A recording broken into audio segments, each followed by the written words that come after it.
বৃহস্পতিবার থেকে শুরু হয়েছে 2026 সালের উচ্চ মাধ্যমিক পরীক্ষায় বসার আগে যখন স্নায়ুর চাপে ভোগেন পরীক্ষার্থীরা, ঠিক তখনই এক চরম বিপত্তির মুখে পড়েছিল চোপড়ার এক উচ্চ মাধ্যমিক পরীক্ষার্থী। তবে শেষ পর্যন্ত পুলিশের মানবিকতা এবং সহায়তায় সময় মতো পরীক্ষা কেন্দ্রে পৌঁছতে পারল সে। বৃহস্পতিবার সকাল তখন 10:05।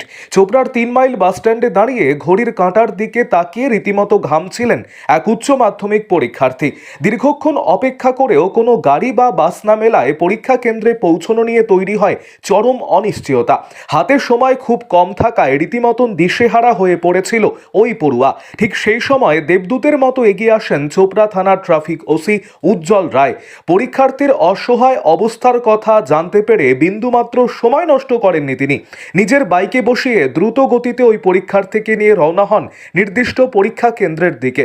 ট্রাফিক ওসির তৎপরতায় শেষ পর্যন্ত ঠিক সময় পরীক্ষা হলে পৌঁছতে সক্ষম হয় ওই পড়ুয়া। পুলিশের এই মানবিক কাজের প্রশংসা শোনা যাচ্ছে সব মহলে। ট্রাফিক ওসির এই তৎপরতা শুধু এক পরীক্ষার্থীর ভবিষ্যৎ রক্ষা করেনি, বরং পুলিশের মানবিক মুখটিকেই আরও একবার জনসমক্ষে তুলে ধরেছে।